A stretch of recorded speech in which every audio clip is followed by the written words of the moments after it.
环球大战线深入世界最前线，全球各地的观众朋友，大家好，我是叶思敏。我们欢迎清华大学讲座教授张妍婷张将军，思敏好，大家好。前立委孙大千委员，大家好。好，还有淡江大学财经系教授聂建中老师。主持人、各位观众，大家好。好，观众朋友，新年快乐！今年的这个节目一开始，我们要特地带观众朋友来关心到，在去年底解放军的这一场正义使命2025年，今天就军事来做一次比较全面的解读。尤其这一次的歼20现身在台湾的屏东上空，还有一个画面是无人机俯瞰台北101。另外一方面，我们也会关心到是美国大手笔的对台军售，能够对解放军产生威胁吗？今天就这些议题，我们会一次的来做关注。3个火线话题，今天我们会请来宾来帮我们特别做解答的，就是有关于在军事面了。这一次看到的画面有这个歼20，还有无人机已经逼近了台湾的本岛的核心了。台湾的雷达到底能不能够抓得到呢？再来看到是战机一旦起飞的话，真的有能力来做反制吗？今天我们也请空军张妍婷张将军特地来帮我们做解读。接下来看到是解放军这一次还使用的这一款这个武器叫做远香火，那么它的成本低，而且射程是涵盖全台的。重点是它的成本低之外，弹量也非常的充足。根据了解，是完全针对海马式火箭而来的。如果是这样的话，台湾的防空会不会被饱和攻击给突破呢？这是第二个问题。最后，我们今天也会来关心到，那美国呢？美国接下来的态度是什么？一旦发生热战的话，我们来看到，现在根据了解，这个专家说，美军只会在周边做协防，是不会登岛的。如果台海真的爆发战争的话，台湾能撑过第一线不被歼灭战吗？今天就这些议题，我们都会一起的来做关心。去年底解放军做的这一场正义使命2025军演，短短2天，当然是震撼了台湾，也震撼了美国高层。讨论度目前来说最高的有2个，就是东部战区刻意释放出来的影片。国防部是这样说的，他们说这个叫做认知作战，但是在细看这些影片的时候，恐怕就没有这么简单了。首先，我们看到的第一个画面就是最夯的台北101的一个俯瞰画面，网络上现在有讨论说这个是假的，是 AI 生成的。但是呢，我们看到德国之声这边做了一个查证，他是这样子解读的，他认为影片是没有任何 AI 生成的明显的迹象的，比较呢像是从台湾的外海透过飞行器远距离做的拍摄，不是从台北的上空来做俯瞰的。影片的真实性，这个德国之声认为是真的。第二个画面也是震撼人的，就是高雄85大楼的画面，其实更近了。而且另外一方面，歼20还飞越了恒春的机场，代表说不管是大陆的战机或者是无人机等等，都已经逼近到了台湾本岛最核心的地方。到底台湾的国防部有没有掌握到，或者是雷达上歼20的战机其实是隐形的呢？这些都会来做讨论。演习隔天，当然了，美国是立刻的宣布了对台军售，金额很高，那么套数达到了55套的红外线追踪感测器，号称可以补强在台湾的紧急作战能力。这一次美军的军售能够满足什么样的紧急作战需求？台湾战机一起飞就被锁定，有能力真的做反击吗？张将军怎么解读？我认为在这一个，尤其是它的远火系列 PHL191，在这一次是首次在正义使命所使用。那这个远火系列，这个非常廉价哦，它的打击是面的涵盖，而不是重点点的摧毁。那这样子的话，很容易对台湾的各大的机场，还有关通设施、雷达站，包含重要的指挥所，实施面的打击。那这样子的话，这种饱和攻击会造成台湾的战力瘫痪。那怎么样去破解？我认为这是非常重要的。那美国卖给我们这些武器啊，我认为有几点呢，我们都没有拿到手。第一个，我认为是这个 IRST， 就是这个红外线侦测夹舱。那红外线侦测夹舱这个，我认为套数要多一些。几乎每一架飞机啊，只要升空的战机都要有红外线侦测夹舱，因为我们都是这个相位阵列雷达，真雷达就是都普勒雷达的一个改良版。那这样子没有量子雷达，没有办法侦测到歼20或将来它所要使用在台海的歼35，我们没办法侦测到。那这样子对台湾来看，要先发现目标，目标获得之后，你才可以实施这个飞弹攻击、导弹这个空对空的，不管是短程飞弹或者是中长程的飞弹来对它实施打击，不然没办法发现目标，你这个上面的机载的这些飞弹，短程或者是中长的没有办法使用，所以我们看看是不是红外线侦测夹舱能够套数多一些。第二个要有 E2D， 那 E2D 的空中预警机，它的可以取代现在的 E2K， 它的伸缩的范围广，而且它飞得高，留空时间比较久，而且那个是美国线上所使用的，具有链路的功能。那链路功能把这些情报分析，他发现了，但是战机没发现，但是 E2D 发现了，把这些情资分享给战斗机，战斗机也就发现，因为它是空中指挥平台，但是美国并没有释出，所以这空中指挥平台台湾没有拿到，在空中的这个链路还有系统化的作战、网状化的作战就受限，没有办法发挥。那这样的话，如何能够争取空优制空权？如果没办法争取空优跟制空权，那在战略上或战术上是处于被动的战略态势，这是非常不利的。另外，我们来看呢，就是美国授给台湾的 AIM-12洞第7代这个大起第7 那这样子的话，我们来看这个给我们也只有它的射程就140公里，但是中国大陆所使用的这个 PHL-15可以达到200公里，或者它的毛是比较长，我们的毛相对的短，是不是我们可以买改良版的 AIM-12洞打得更远？那这个才可以，那这样才能够争取在空优在空对空作战的时候才能够略胜一筹。但是目前来看，美国并没有释出。最后一个我要去讲的就是希望美国早一点点有给我们量子雷达，因为量子雷我们现在全部是都普勒系列，都普勒雷达，那量子雷达才能够抓到逆中战机，一般的都普勒雷达是看不到逆中战机，在这一点。我认为有必要向美国来积极争取，来共同研发也好，或者美国释出这方面的技术，让我们台湾能够在这个坚贞上有所突破。我认为这个也相当的重要。好，所以现在就是等待美方包括了侦测啊、情资啊，还有雷达等等的武器，都必须要补足台湾在空优这一块的实力。那另一方面，我们也特别来关心到，其实台湾这次要担心的另外一个危机，就是刚刚将军其实也特别提到的，有关于这个大陆这次使用的这个远程火箭炮。其实呢，我们看到在这一次的演习当中，主要呢是由福建平潭的远火部队发射的，这个叫做湘式的远程火箭炮。那么因为离台湾真的非常的近，引发了这个许多人的不安，因为它的落点就在台湾北部24海里的周边。将领也讲的，解放军将领讲的非常明白了，他的目标对准的就是海马斯的多管火箭。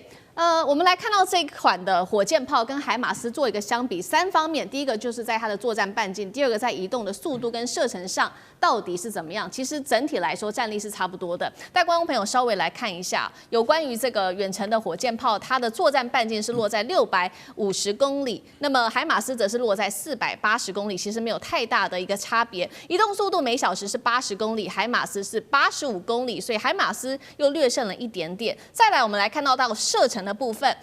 这个火箭炮呢，它的2个模组化的弹箱，火箭弹的射程可以最大达到500公里，海马斯则是达到499公里。换句话说，我们看到虽然战力相当，但是它的这个解放军的这一款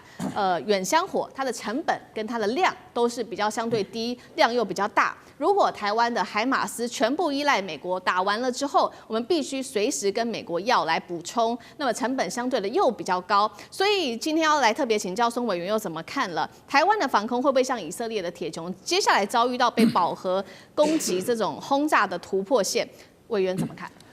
对，我们看到这一次的演习里头啊，这个解放军现在的火箭军用的就是 PHL-191哦，就是在他们称之为叫做湘式火箭炮啊，也就是刚才我们讲的这个远程火箭炮的这个武器哦。那么这个武器它事实上它是可以装载2种不同的弹头的哦。第一种就是我们现在看到的，大概就是370毫米，就是普通的火箭弹，但是它一样可以装载750毫米的这个弹道飞弹的弹头，它一样，它两个都可以哦。那如果你是以这个370毫米的火箭弹来看的话，它的打击半径大概是300公里。可是如果你是以750毫米的这个战术弹道飞弹来射的话，它大概可以打到500到600公里哦。所以整个台湾其实都是在它覆盖范围之内的。那么更重要的几个值得我们关注的因素是，当然第一个它的准度。因为过去大家在讲火箭弹的时候，都会认为说火箭弹的准度可能精度没有这么高哦，它是不是可以指哪打哪哦？那么这个误差会不会太大？但是这一次大家会发现说，解放军在这一次的这个演习过程当中，他几乎可以做到指哪打哪了，就是在一定的范围之内。就像刚才张将军讲的，就是对火箭炮来讲，它做的是区域的覆盖，它不是要精准的这个打击某一个点哦，那个地方你用这个战术飞弹就可以了。但是问题是，如果你要全面性的覆盖的话，那当然准度某种程度还是相当重要的，你不能说指个高雄港打到台中港去了。但是这一次你会看到这个解放军的准度相对来说提高了，因为它的这个火箭弹上面也装了 GPS 系统了，对，所以它也对过去的这个一些相关的问题它进行了改进了。那么第二个要值得我们注意的就是价格嘛，就刚才思明讲到的价格问题哦，你知道它那个一枚370毫米的火箭弹的价格大概是多少钱？大概是5万到10万美金，一枚啊，大概是5万美金了哦。可是如果今天它打过来了，台湾你要用爱国者3型飞弹去拦截，一枚是多少钱？一枚是400万美金，而且爱国者3型的飞弹拦截一次要射2枚，所以它每发射一次就是2枚，800万美金打一枚火箭弹的话，800万美金对5万美金的价格哦，就台湾有多少爱3的这个爱国者飞弹呢？如果你面临到了这个我们看到的当时的这个以哈战争的时候，那种是这个饱和式的火箭弹的攻击的时候，你很快的你爱国者3型飞弹全部打完了，而且这个价格实在太高了，这个成本完全是不符合这个成本效益的，所以专家说它已经不是4两拨千斤了，它是千斤对4两了，就用千斤来对4两，对台湾来说绝对是不划算的。所以其实你会发现这一次它的这个 PHL-191哦，它的操作其实一方面它扬言是要对爱国这个海马斯的飞弹发射这个基地来进行覆盖式的打击，可是另外一方面它也是再一次的展示，它光用远火系统，它就可以完成它封锁的任务，而不需要一定用精准的这个战术弹道飞弹去完成这个工作。所以它一方面又有远火的飞弹，一方面它又有战术导弹，它2只手可以同时用啊。那你就要看它的工具箱里头，它究竟是要精准的摧毁你这个据点，还是它要全面的覆盖，然后达到封锁的目的嘛？好，这个是有关于这一次在军演上，我们就这个武器来做一个比较详细的解读。我们也来看一下这一场军演哦，凸显的是台湾现在在防御上面，我们看到的一些可以拿出来讨论的一些问题。但是呢，我们也来观察一下其他的国家，尤其是美国，如果发生了热战的话，会不会来介入呢？赶快来看到是国务院的副发言人，他是这样说的，他说中国对台湾的军事行动不必要的升高紧张，应该以对话来取代军事上面的压力，好像没有说什么。但是我们来看到另外一位是前美国国防部的官员胡振东，他直接说了，如果真的不幸发生了热战的话，美军是不会登台的，因为台湾自身就有足够的防御资源。美军来，他认为说只会造成这种在指挥上面变得更混乱，所以他认为说美国跟盟军只会在台湾的周边来做一个协防，摧毁来自于海陆空的威胁。如果真的开战，美军只会看起来，如果如这一位国防部长所说的，只会做协防，那台湾能不能撑过所谓的第一波的歼灭战？聂老师怎么看？好，我先讲这个前国防部长讲的话，我觉得很好笑啊。他第一个，台湾自身有足够的防御资源，你觉得我们有这么足够的防御资源去防现在我们对岸空海陆的整个夹击吗？你告诉我有吗？他觉得有。那这个跟他的 NSE 的战略收缩计划是有关。第二个呢，他说他们真的来的话，会造成我们的指挥混乱，真的是这样吗？他们多少次的派人来到这个地方，派这个军官来这个地方来教我们的这个战士怎么去用他们的这武器或怎么协同作战。他们真的一来会只会混乱吗？讲不好听，真的来的话，我们这个国军可能都是由美军来指导。那这个东西是一个借口，我必须这样讲哈。他们已经看得非常清楚，其实7次的军演，从2022年8月 Nancy Pelosi 8月2号来台湾之后的当时，大家都知道6区军演、环岛军演那一次呢，指责的就是 Nancy Pelosi 你不该来而来，触了底线红线。那后来又有2次，在2023年，那次都是这个海军警备的这种军演，那个军演呢也是指的就是他们的小议员过来，以及蔡英文要去美国，这都是对外势力。到了2024年，赖清德上来了，又有2次，大家非常清楚啊。我们应该知道应该说2024年就有2次非常清楚的这什么军演，联合利剑 A 和 B， 这个指责的就是剑指赖清德你所走的台独势力。这一次今年又2次，第一次呢海峡雷霆也是剑指你，我们用雷霆万军来对付你赖清德。这一次正义使命，我告诉全球什么叫正义。我们的正义使命非常重要，请国际的外来势力，当然它剑指的就是美国啦，你不要来干涉，因为他们这次强调2样东西：台独分裂势力以及外来干涉势力。我可以这样简单的报告，这次非常清楚，他已经把武力大概进出，当然他还有隐藏更厉害的一些其他配套的武器等等的。因为中国的军事实力不同小区了，现在真的是这样子。我们今天讲这个前文上讲的话，说我们讲过去他会不会来协防台湾，我觉得机会是很大，现在应该不会，未来更不可能。我讲几个道理很清楚，美国现在制造业空洞化，飞机就算你过去的 F-35、F-22都是有问题的，都是老旧战机。它就算是第5代，我跟你讲，他们上去以后有很多出的问题，他们连那个开 F-16的之前连那个雷达系统都有问题，还要用自己的那个 GPS， 你知道这是有问题的。我跟你讲，第一个绝对不会。还有你去看它的 NSS， 所谓的 National Security Strategy， 这个战略缩版的所谓国土安全策略，这里面非常清楚，他讲到了里面，他一开始的苦路是告诉说，数十年我们太过乐观去预期中国的军事实力，我们不能再这么乐观了。因此，我们现在全球主义要开始收缩，以美国为优先。第二个，非全球，现在已经非全球价值观，共同价值已经没了，我们必须以自身经济利益为主。它收缩到这个样子，只能保护自己。也就是说，他们现在知道，他们制造业，即便是同等级的武器，甚至要做更多的，以后啊，真都打掉了，后勤根本没有，中国可以后勤一直出来。第一个成本又低，第二个量又多，更重要的值，美国都不一定比得上。美国现在要做的所谓的第6代战机，我们之前在生活科技不是玩这个5G、6G，现在战机在比5代、6代。你现在不要再比什么 J-20， 我们这种对岸的 J-20或他们的这个 F-35或 F-22，未来的 J-6，美国波音不是在做 F-47吗？4年之后，中国的成飞 J-36已经试飞成功，而且 J-50审飞也要出来。美国请问怎么去跟他们打？你隐形战术也没有他们隐形的厉害，所以美国非常清楚，他不可能来，但是他一定会做一个动作，叫卖武器。台湾你还是会买啊，讲不好听，因为他不是讲了，台湾防御资源很够，这个防御资源台湾有吗？你可以向我们买，我们可以给你足够防御资源。我最后讲一个说，台湾不是乌克兰，乌克兰纵深这么长，美国有没有去帮忙？有没有出兵？没有嘛，就卖武器。俄国势力军力可能不比美国，现在美国分析了，中国可能超过了美国，美国会来帮台湾吗？美国纵深也不够，他来帮台湾不是美国自己找死吗？所以美国不会来协同台湾了，基本上卖武器就对了。好，谢谢聂老师。那我们休息一下，马上回来。地缘政治、内中之争、战略价值、强权崛起、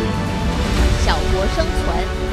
现在与未来洞悉事件走向，掌握世界脉动，全球观点尽在环球大战线。